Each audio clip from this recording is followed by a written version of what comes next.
Hello दोस्तों, आज हम अपना यह वीडियो शब्द का पार्ट 2 लेके आए हैं। पार्ट 1 में दोस्तों हमने यह चर्चा की थी कि शब्द कितने प्रकार के होते हैं, प्रत्येक के कितने भाग होते हैं, ये चर्चा की थी। तथा साथ ही साथ हमने यह भी चर्चा की थी कि सार्थक शब्द क्या होते हैं, निरर्थक शब्द क्या होते हैं, तत्सम शब्द क्या होते हैं, तद्भव शब्द क्या होते हैं, देशज क्या होते हैं, विदेशज क्या होते हैं। ये सब शार्ट रूप से बता दिया गया था, लेकिन सार्थक और निरर्थक शब्द के बारे में विस्तृत चर्चा की गई थी। तो आज हम यहाँ देखेंगे कि ये जो सार्थक और निरर्थक शब्द हैं, इनके कितने भाग होते हैं और प्रत्येक भागों की क्या क्या विशेषताएं होती, कैसे हम पहचानेंगे कि जैसे सार्थक शब्द के 4 भाग हैं: एकार्थ, अनेकार्थ, पर्यायवाची, विलोम। तो इन सब शब्दों को कैसे हम पहचानेंगे कि ये एकार्थ है, कैसे पहचानेंगे कि ये अनेकार्थी शब्द है, कैसे पहचानेंगे कि ये सार्थक शब्द का पर्यायवाची है, कैसे पहचानेंगे कि यह सार्थक का विलोम शब्द है, और कैसे पहचानेंगे कि यह सार्थक शब्द का समानुभाषी शब्द युग्म है। ठीक है, तो दोस्तों इसी टॉपिक पे आज हम चर्चा करेंगे।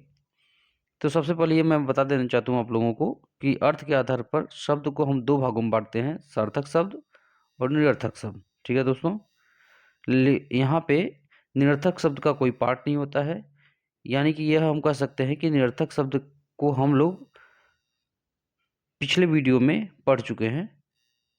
तो दोस्तों इसीलिए आज हम पढ़ेंगे सार्थक शब्द। सार्थक शब्द, ठीक है, सार्थक शब्द का वही उत्तर है कि 2 या 2 से अधिक वर्डों के सार्थक मेल को शब्द कहते हैं, ये उसकी परिभाषा है। ठीक है, तो सार्थक शब्द 4 प्रकार के होते हैं: एकार्थ, अनेकार्थ, पर्यायवाची, विलोम, और एक 5वां होता है समानुभाषी युग्म। ठीक है दोस्तों, तो आज इसमें से स्टार्ट करते हैं। सबसे पहला एकार्थ। तो आज हम स्टार्ट करेंगे सार्थक शब्द के को जो डिवाइड किया गया है अर्थ के आधार पर, उसमें 2 भाग में है, पहला सार्थक, दूसरा निरर्थक। तो उसमें से सार्थक का जो 5 भागों में डिवाइड किया गया, उसमें से पहले पार्ट यानी कि एकार्थ के बारे में आज हम चर्चा करेंगे। ठीक है दोस्तों, तो आइए चलते हैं आगे। इतना तो था केवल परिचय। तो दोस्तों आगे चलते हैं अपने वीडियो में। अर्थ के आधार पर शब्द के भेद। ठीक है दोस्तों, अर्थ के आधार पर शब्द को हम कितने भागों में डिवाइड कर सकते हैं, अभी हमने पीछे हम लोग पढ़ के आए हैं दोस्तों। तो अर्थ के आधार पर शब्द को हम लोग 4 भाग में डिवाइड कर सकते हैं: पर्यायवाची, विलोम, एकार्थ शब्द, अनेकार्थ शब्द, श्रुति सम, भिन्नार्थ शब्द। ठीक है दोस्तों, जो भी आगे हमने देखा है। तो आज हम चर्चा करने वाले हैं एकार्थ शब्द की। ठीक है दोस्तों, तो चलिए आज हम चर्चा करते हैं एकार्थ शब्द की। अब पहले ये जानें कि एकार्थ शब्द है क्या। तो आज के लेख में हमें एकार्थी शब्द की परिभाषा से संबंधित जानकारी प्रदान की है। उसमें एकार्थी शब्द क्या होते हैं, तो ध्यान से देखते हैं दोस्तों। एकार्थी शब्द से तात्पर्य यह है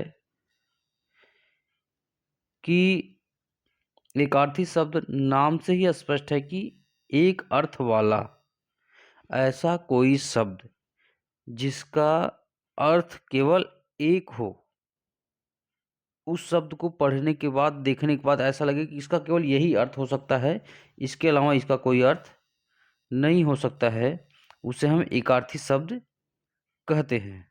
ठीक है दोस्तों, समझ गए कि ऐसा कोई शब्द जिसका केवल एक ही अर्थ होता है, उसे हम एकार्थी शब्द कहते हैं।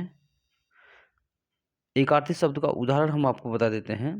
एकार्थी शब्द के कुछ उदाहरण हम आपके सामने लाए हैं, इससे आपको क्लियर हो जाएगा कि एकार्थी शब्द कैसे मानते हैं। जैसे मनुष्यों के नाम में हम एकार्थी शब्द करेंगे। जैसे 4 लोग खड़े हैं, उसमें से एक का नाम है कमला, दूसरे का नाम है राधा, तीसरे का नाम है मोहन, चौथे का नाम है राम। ठीक है, इससे अब देखिए एकार्थी शब्द ही पता चलेगा।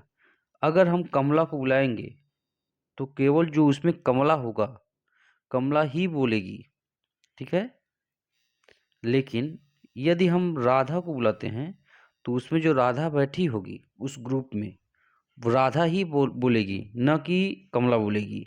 ठीक है, क्योंकि ये एकार्थी शब्द है। इन शब्द का केवल एक ही अर्थ होता है कि राधा को बुलाएं तो राधा बोलेगी, न कि कमला बोलेगी। राम को बुलाएंगे तो राम बोलेगा, न कि मोहन बोलेगा। मोहन को बुलाएंगे तो मोहन बोलेगा, न कि राम बोलेगा।